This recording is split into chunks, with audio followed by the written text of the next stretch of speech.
اچھا ڈاکٹر صاحب، ایک میں نے یہ نوٹ کیا ہے کچھ لوگوں میں یہ بھی عادت ہوتی ہے یا خبریں یہ کوئی بیماری، جیسے کہ آپ بتا رہے ہیں کہ یہ بیماری ہو اور مجھے نہ سمجھ آئی ہو، کہ وہ اچھے بھلے محفل میں بیٹھے ہوئے ہیں. میں جیسے آپ کے ساتھ یہاں پر آیا ہوں، کوئی دعوت ہے جی. اب میری عادت ہے کہ میں لوگوں کی موجودگی میں بھی بیٹھا بیٹھا سو جاتا ہوں. یہ بھی نیند کا مسئلہ ہوتا ہے. آپ مجھے کہہ کر بھی آئے ہیں کہ مامدین وہاں جا کر سونا نہیں. جی میں نے کہا جی نہیں آپ فکر ہی نہ کریں. جی. تو یہاں بیٹھے آئے، یہ جو گھر والے ہیں انہوں نے ہمیں چائے پلائی اور کوئی بسکٹ کھلائے، وہ کھا پی کے آپ نے اپنی بات کرنی شروع کی تو میں بیٹھا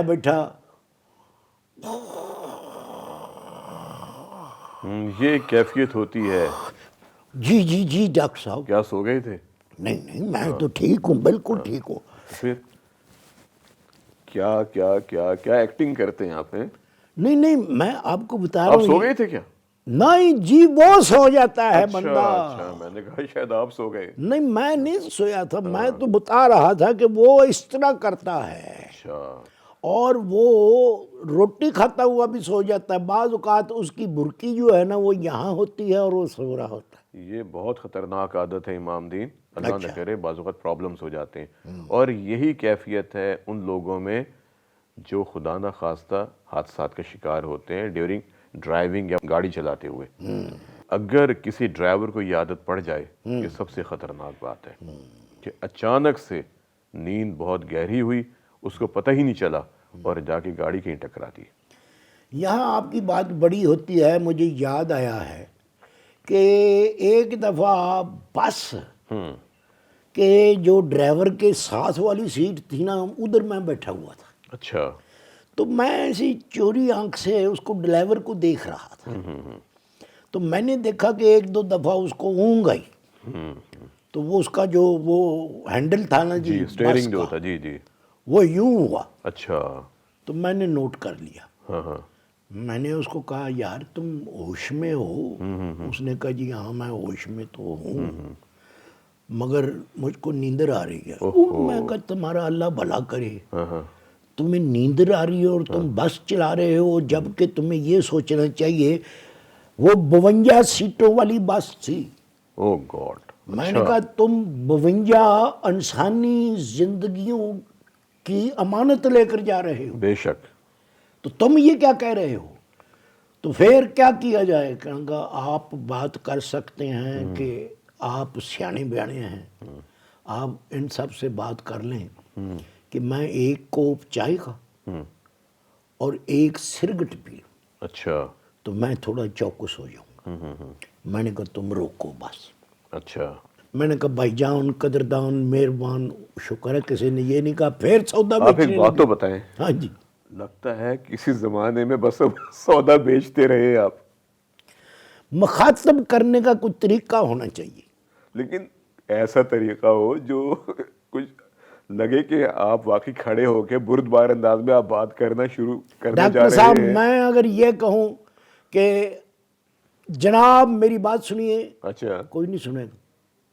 میں یہ ایک ایٹم کرتا ہوں اچھا. کہ وہ سمجھیں کہ یہ کوئی اچھی چیز بیچنے لگا ہے، حالانکہ میں کوئی چیز نہیں بیچ رہا ہوتا. اچھا. ہاں جی. تو پھر کیا ہوا تھا؟ پھر کیا کیا پھر آپ نے؟ تو میں نے کہا بھی بات یہ ہے کہ ڈرائیور صاحب جو ہیں ان کو نیندر آ رہی ہے. اچھا. سب بھائی اور بہنیں اور جتنے دوست احباب یہاں بیٹھے ہوئے، ہم شادی میں جا رہے تھے. اچھا. ہم سب مل کر ایک ایک کوف چائے کا پیتے ہیں اور ڈرائیور صاحب بھی ایک کوف چائے کا پیتے ہیں تاکہ یہ ذرا چوکس ہو جائیں. اچھا. کیونکہ ان کو تھوڑی سی تھکیویں کی وجہ سے نیندر آ رہی ہے. تو پھر بس کو روکا گیا، وہاں سب نے چائے پی. جس نے سرگٹ ورگٹ پینا تھا اس نے بھی پرے کو ہو کے سرگٹ پی لیا اور اس کے بعد وہ آیا. تو میں نے دیکھا کہ وہ ذرا چوکس تھا اور اس کو میں نے یہ بھی کہا کہ اب آگے بھی تم کو اگر ضرورت محسوس ہو چائے کی، تم نے مجھ کو بتانا ہے اپنے چھوٹے بھائی کو. اچھا. چھوٹا بھائی بھلا کون؟ آپ؟ میں. اچھا. یہ بڑی خوشی ہوتی ہے آپ کو؟ ہاں. ہاں جی. یہ کہ کوئی آپ کو چھوٹا بھائی کہے. اچھا تو وہ میں نے اس کو کہا کہ تم نے مجھ کو بتانا ہے ٹھیک ہے، تو میں پھر تمہارا ارینجمنٹ کروا دوں گا ایسا ہی. صحیح. تو کہنے کا مقصد یہ ہے کہ سواریوں کو بھی یہ چاہیے ہوتا ہے کہ وہ ڈرائیور کو بھی انسان سمجھے. اگر وہ یہ سچی بات کر دیتا ہے کہ جی مجھے کچھ تکیواں ہے، مجھے اونگ آ رہی ہے، تو اس کو ٹائم دیں.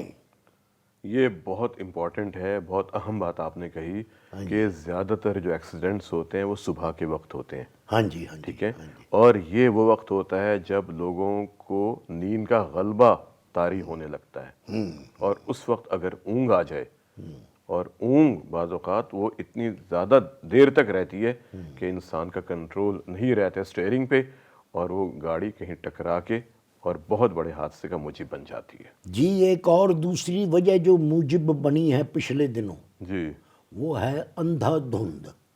ہاں، دھند کا استعمال. دھند کا، دھند میں گاڑی لے کر چلے جانا.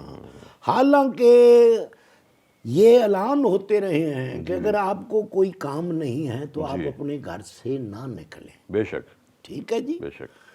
کیوں کہ وہ حد نگاہ جو ہے، حد نگاہ یہی ہوتی ہے نا کہ یہ کتنی دور تک نظر آ سکتا ہے. صحیح. تو وہ صفر ہو گئی تھی، نظر ہی نہیں آ رہا تھا. نظر ہی نہیں آ رہا تھا. تو ایسی باتوں پر عمل کرنا چاہیے اپنی حفاظت کے واسطے. اور ڈرائیورز پر تو بہت ذمہ داری عائد ہوتی ہے امام جی دین. جی جی. ہم نے تو پہلے جو پروگرام کیا تھا ایک دفعہ، آپ کو یاد ہوگا، میں نے تو یہ بھی کہا تھا کہ ڈرائیورز کا باقاعدہ چیک اپ ہونا چاہیے ہاں جی ہاں جی. کہ ان کی نفس کی رفتار کیسی ہے، ان کا بلڈ بیمار پریشر تو کیسا نہیں ہے. ہے، ہارٹ ان کا فالٹ تو نہیں ہے. جی، کہ ان کو دل کی تکلیف تو نہیں ہے، بلڈ پریشر کتنا ہے ان کا، شوگر لیول کتنا ہے، ان کے دل کی دھڑکن کیسی ہے، یہ تمام چیزیں معلوم ہونی چاہیے. بعض اگر خدا نہ خواستہ کوئی ایسی نشہ آور کسی چیز کا استعمال کر لیا جائے تو اس سے بھی انسان اپنے قابو میں نہیں رہتا، تو اس سے بھی انسان حواس میں نہیں رہتا، اور اس کی جو پرسیپشن ہوتی ہے، جو اس کے اندازے ہوتے یہ ہیں. کون ہوتی ہے؟ مثلا اگر ایک ڈرائیور نے گاڑی کو اوورٹیک کرنا ہے، یعنی ایک تو گاڑی جا رہی ہے، جی ایک پیچھے سے آ رہی ہے، جی اس کی سپیڈ جو ہے وہ کم ہے اور اس کی زیادہ ہے، جی، اس نے اس کو کراس کرنا ہے. شاباش. اگر ڈرائیور نے گاڑی کو اوورٹیک کرنا ہے تو ایک اندازہ لگاتا ہے نا ڈرائیور کہ جو بس جا رہی ہے اس کی سپیڈ کیا ہے، میں اس گاڑی کو کیسے اوورٹیک کروں گا. لیکن اگر اس کا اندازہ صحیح نہ ہو تو حادثہ ہو سکتا. حادثہ ہو سکتا ہے. اور یہ ایک بڑی امپورٹنٹ بات ہے کہ اچھے ڈرائیورز اپنے آگے جانے والی گاڑیوں پر نگاہ رکھتے ہیں کہ اس گاڑی کا انداز کیسا ہے، اس کا ڈرائیور کیسا ہے، گاڑی کیسے چلا رہے ہیں وہ. یعنی ڈرائیور کیسا ہے، اس کا ڈرائیونگ کا طریقہ کیسا ہے، یا شکل وجہ کا کیسا ہے. طریقہ کیسا ہے. اچھا ٹھیک ہے نا، کیونکہ بعض اوقات آپ کو اندازہ ہو جاتا ہے اور اس سے پھر حادثے میں کمی ہو سکتی ہے. یہ جو اندازہ لگانے کی قوت ہوتی ہے، اگر کوئی نشہ آور دوا استعمال کی جائے یا کوئی ایسی دوا استعمال کی جائے جو نیند لے کے آتی ہے، تو اس سے خدا نخواستہ حادثہ ہو سکتا ہے، کیونکہ اندازہ لگانا مشکل ہوتا ہے. اب ایک سرنگ میں سے گزرنا ہے، کسی تنگ جگہ سے گزرنا ہے، تو ہمارے حواس ہوتے ہیں جو ہمیں بتاتے ہیں کہ آپ نے گاڑی کو کیسے بیچ میں سے لے کے جانا ہے. لیکن اگر وہ اندازہ صحیح نہیں ہوگا تو گاڑی دائیں بائیں کسی کھائی میں چلی جائے گی، دریا میں گر جائے گی، کسی نہر میں گر جائے گی، یا جنگلے سے ٹکرا جائے گی، سرنگ میں جائے گی تو وہاں پہ ٹکرا جائے گی. تو یہ ایک بہت بڑی اللہ نے ہمیں قوت دے رکھی ہے کہ جس طرح دیکھنے کی قوت ہوتی ہے. میں سمجھتا ہوں ڈاکٹر صاحب کہ جس طرح یہ گلیوں اور محلوں میں ہوتا ہے، جی اسی طرح سڑکوں کے اوپر اور یہ سرنگوں میں اور یہ جو انڈر پاسز بنے ہیں، جی ان میں ایک ریکارڈنگ چلتے رہنی چاہیے. جی. کون سی ریکارڈنگ؟ کون سی؟ کہ جاگتے رہنا بھائی، مطلب ڈرائیور جاگتا رہے. امام دین، آواز چلے گی باہر. ہاں جی. آج کل جو گاڑیاں ہوتی ہیں بند ہوتی ہیں، ان میں آواز نہیں آتی اندر. اچھا جی. جی. اچھا اچھا. لگتا ہے سارے کام کیے ہیں آپ نے، نہیں میں کبھی چوکیدار بھی رہے ہیں. سجیشن دیکھو جی، وہ میرے بھائی بند ہیں تو مزدوری میں کوئی ایسا مینا نہیں ہوتا. ہاں بالکل. کار مزدوری اور کھا چوری، واہ کیا میں نے بات ہے. یہ سنا ہوا ہے. بہت اچھی بات ہے. ہاں جی. بہت اچھی بات ہے. ہاں جی. تو بات ہو رہی تھی نیند کے حوالے سے. جی ہاں. ٹھیک ہے نا. جی ہاں. تو جس طرح ہم نے پہلے کہا ایک تو یہ معاملہ ہو گیا. جی اچھا اب اگر خدا نہ خواستہ جیسے آپ نے کہا کہ اگر کوئی واقعہ ہو جاتا ہے, بچوں کے امتحان ہیں, نمبر نہیں آئے, ہاں جی, ٹینشن شروع ہو گئی, نیند ہو گئی, پریشانی ہے گھر میں کوئی بھی ہو قسم سکتی کی. ہے, ہاں جی, کوئی رشتوں کی بات ہوتی ہے, اللہ نہ ہاں کرے جی, اس ہاں کے جی, اندر ہاں کوئی جی. انسان پریشان ہو جاتا ہے, جی جی خدا نہ خواستہ گھر میں خاندان میں کوئی واقعہ ہو گیا, انتقال ہو گیا کسی کا, جی تو جی, کتنا دکھ ہوتا ہے, ہاں جی, ہاں اور جی. اس میں ٹراما ہوتا ہے, کسی کی جاب چلی جائے, ڈرامہ ہوتا ہے. ٹراما اچھا ایک جی, بہت زیادہ ذہنی پریشانی ہو جاتی ہے نا. اچھا کوفت.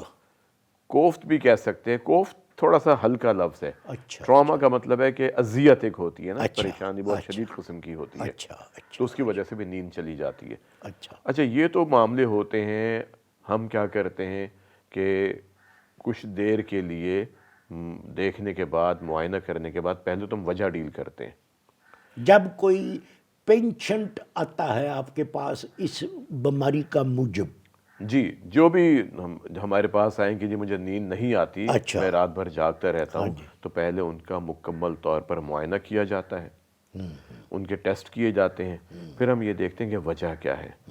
اگر دل کا معاملہ ہے, دل کے پٹھے کمزور ہو گئے ہیں, پھیپھڑوں کے اندر بار بار پانی آتا ہے, تو ہم یہ دیکھتے ہیں کہ بار بار پانی کیوں آتا ہے, کیا وہ دوائیں پابندی کے ساتھ نہیں کھاتے, اچھا, احتیاط نہیں کرتے, کھانے پینے میں کوئی ان کی احتیاط نہیں ہے, پیٹ بھر کے کھانا کھاتے ہیں, ٹھیک ہے نا, یا بیماری بہت زیادہ بڑھ گئی ہے, کوئی نہ کوئی وجہ ضرور ہوتی ہے امام اچھا دین, جی, اس کے بغیر انسان کو علامات پیدا نہیں ہوتی.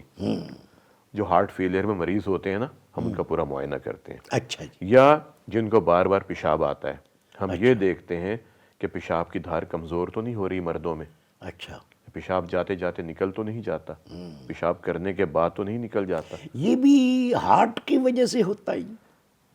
ہارٹ کی وجہ سے بھی ہو سکتا ہے ان لوگوں میں جن کو پیشاب اور ادویات دی جاتی ہیں, اچھا, لیکن یہ مردوں میں ایک حدود کی وجہ سے بھی ہوتا ہے کہ جب پروسٹیٹ حدود بڑا ہو جاتا ہے, وہ حدود جو مثانے کے باہر ہوتا ہے, نالی کے گرد, جب وہ بڑا ہو جاتا ہے تو وہ نالی پر دباؤ ڈالتا ہے, جس کی وجہ سے مثانہ پوری طرح خالی نہیں ہوتا اور بار بار خواہش ہوتی ہے پیشاب کرنے کی.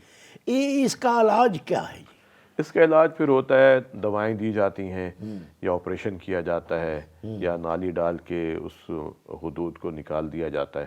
اس طرح کے ڈاکٹرز کرتے ہیں جو یورولوجسٹ ہوتے ہیں نا, اچھا جی, جو ماہر امراض گردہ اور مثانہ, اس کے سرجن ہوتے ہیں نا, وہ پھر اس کا آپریشن کر دیتے ہیں, اور اس سے انسان بہتر ہو جاتا ہے. جب بھی حدود کا مسئلہ ہونا تو جا کے رجوع کرنا چاہیے ڈاکٹر سے, جی جو اس کے ماہر ہیں, متعلقہ ڈاکٹر. جی وہ پھر آپ کو بتائیں گے کہ آپ نے کیا کرنا ہے. تو ایک تو پروسٹیٹ حدود کا مسئلہ ہو گیا کہ یہ بڑا ہو جاتا ہے. جی, دوسرا ہم نے کہا کہ اگر شوگر کنٹرول نہیں ہے, اچھا, پھر ہم یہ دیکھتے ہیں کہ شوگر لیول کتنا ہے, اچھا, کیا شوگر خون میں بہت زیادہ تو نہیں, کیا آپ نے بہت زیادہ کھانا تو نہیں کھایا جس کے اندر میٹھے کی مقدار بہت زیادہ ہو. بعض کی عادت ہوتی ہے نا ہاں جی, کہ رات کو سونے سے پہلے خوب میٹھا کھانا ہے انہوں نے, ہاں جی, جو ڈائبیٹکس ہوتے ہیں, خیال ہی نہیں کرتے, انسولین کی ڈوز ایڈجسٹ نہیں کرتے, دواؤں کی پابندی نہیں کرتے. نتیجہ کیا ہوتا ہے کہ شوگر بہت زیادہ ہوتی چلی جاتی ہے خون میں, اور اس کی وجہ سے بار بار پیشاب آتا ہے, اور پھر وہ لوگ اٹھتے ہیں رات کو پیشاب کرنے کے لیے, اور اس کی وجہ سے پھر ان کی نیند خراب ہوتی ہے.